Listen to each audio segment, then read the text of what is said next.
So much trauma. Hey guys, in this video I'm going to talk to you about Elizabeth Olsen, and I call this the never-ending grief. She is our beloved villain in the Marvel universe, but also she was in very different films and productions, which I want to point out. And of course, you may know about it. If not, you definitely have to watch it. So I want to say why I really like Elizabeth Olsen, first of all, and then I'm going to dive in to more details. So basically, I think a lot of people just see, when they see Elizabeth Olsen or hear about her, it's all about like Marvel, money, blockbuster films, Olsen twins maybe. But what I see is a connection. I see real purpose. And I'm saying it because I'm very thankful that Elizabeth Olsen took on certain projects and made them happen. So especially the role in Sorry for Your Loss, because this was literally streamed on Facebook Watch for everybody to see for free, and it reached a lot of people that needed it. The connection and mental health and suicide. If you watched Sorry for Your Loss, you know what I'm talking about. If you haven't, go watch it, honestly. And that's when connection happened with me, because honestly, I had no idea something like this existed. Or if she wasn't there, I don't think I would hear about it, right? So she gave a really good promo for it because she's a Scarlet Witch.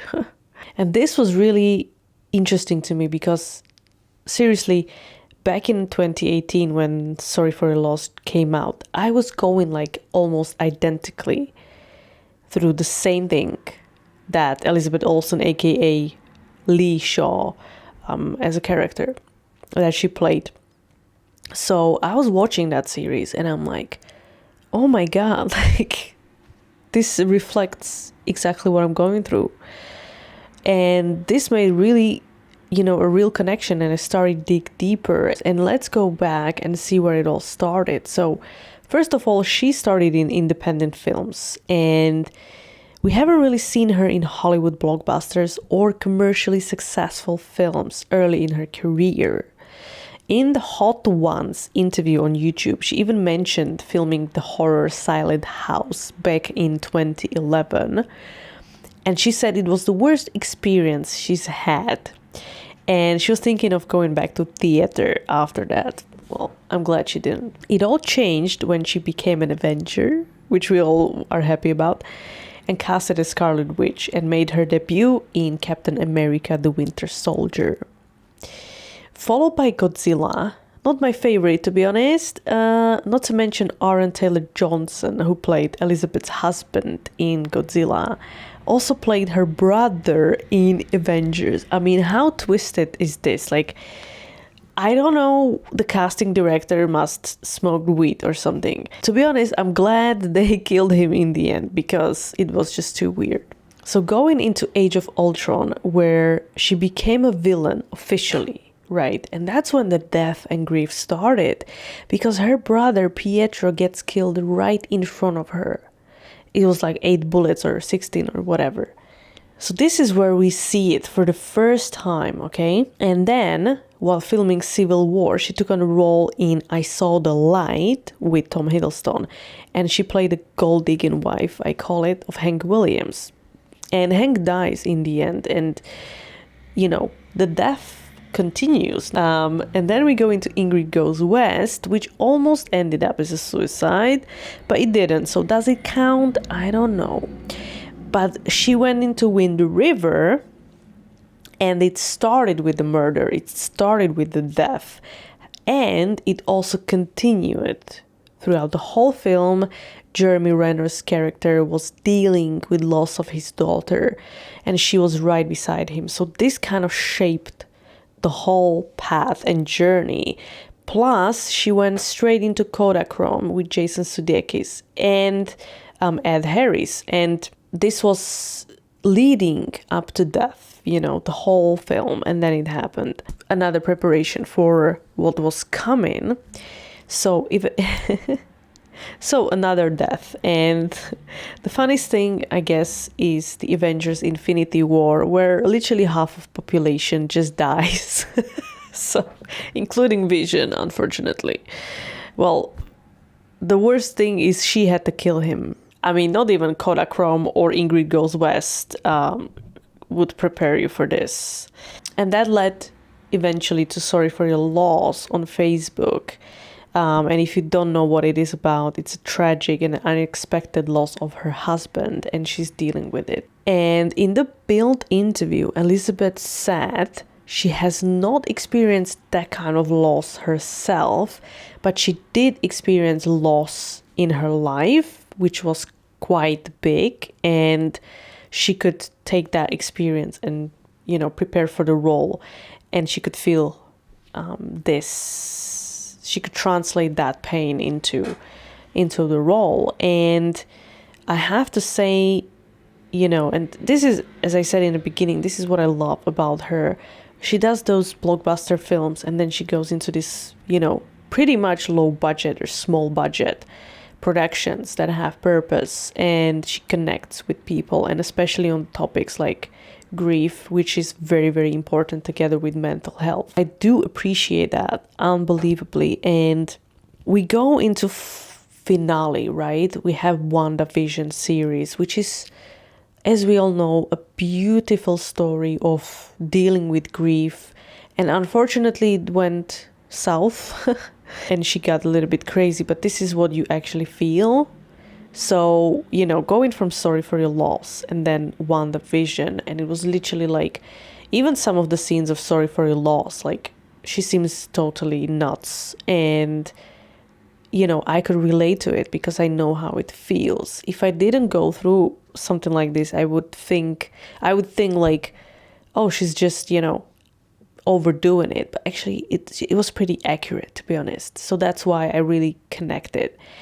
As well as WandaVision, where it just like how the story unfolds, it broke my heart, and it's like, she's portrayed as a villain, and she is a villain, but she's got good intentions, like, like she's a villain, but she's a good villain. No, like, she doesn't know how to deal with it. When the story unfolds, and then we actually see like she created Westview just out of her grief, and she just basically imagined the perfect life that she would have with Vision and, having kids and all that. It's literally heartbreaking, because if you lose all that superhero and, Marvel stuff, which is, by the way, quite impressive, but if you lose that and you just see the storyline of, a person who lost the love of their life, the only person that actually understood her and got her, and they've been through a lot together, and she had to kill him, by the way. And she has to deal with it, and she has no one. And that was so moving in the end in WandaVision. I basically call it continuation of Sorry for Your Loss, honestly. And I think those two roles just overlap beautifully, And speaking of the future, so we're gonna have Doctor Strange, the Multiverse of Madness, right? And it's not confirmed yet, but the rumors say that she's going to try to, mess up with the multiverse and, save her kids. And, that this is what I heard. I don't know. But obviously she's trying always to, like, protect her family, even the family is made up, but you have to protect it. And we all know she's a bit of a nuts. And now she discovered she's got those, like, she's Scarlet Witch, like the, most powerful witch ever.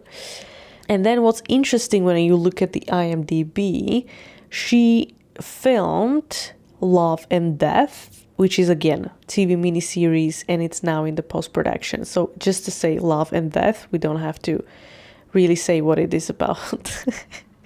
But it's literally like she plays a leading role, and the synopsis, very brief on IMDb, is two church-going couples enjoying small-town family life in Texas until somebody picks up an axe. It's a biography. Wow. Basically, again, she's drawn into that story of loss and grief, and fascinating to me because it's very difficult to do this, to take on these kind of roles, and because you cannot really detach yourself like easily. So it's very difficult, but you know, whatever she does, she goes into this direction, which personally I like. You know, every one of those films I watched, and including some of the others, some of the early stuff that she did as well. But I didn't like it that much, to be honest. I mean, what was interesting, what was it called? Martha, Mercy, May, Marlene. That was like a weird psychological film. I found it very interesting, to be honest. But the rest was like, you know, I could recommend for any kind of grief or any kind of like, if you want someone to be able to you can connect to that person and you can feel that you're not alone in this grief, like I would definitely recommend.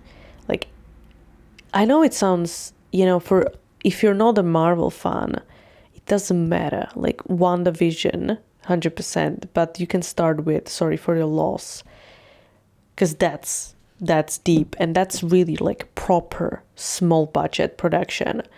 And you can access it on Facebook Watch, and you will see it was reached by millions of people. And and Elizabeth Olsen also, she said in the interview, Sway's Universe, she said that, you know, Sorry for Your Loss had huge response from the fan base because so many people could relate to it. And they all said like it did help them a lot.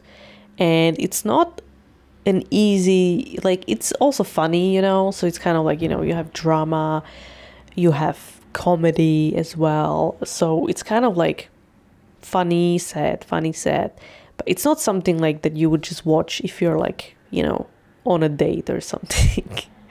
But it's definitely something to watch like when you feel down, and it's very tricky because like you think like oh, it's gonna put me down because it's depressing, which like in a way, but because you can relate to it, it's kind of like you're not alone feeling.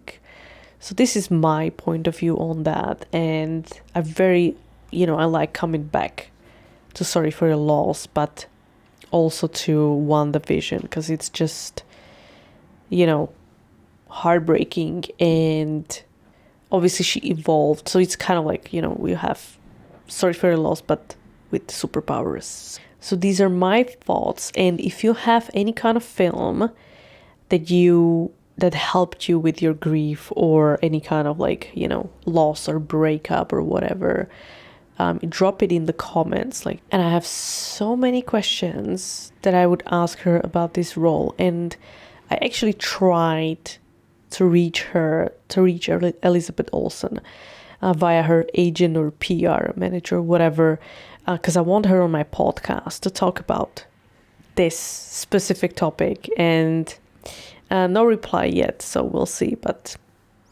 maybe one day I can ask my burning questions about loss, grief, and all those projects she did. So fingers crossed, guys.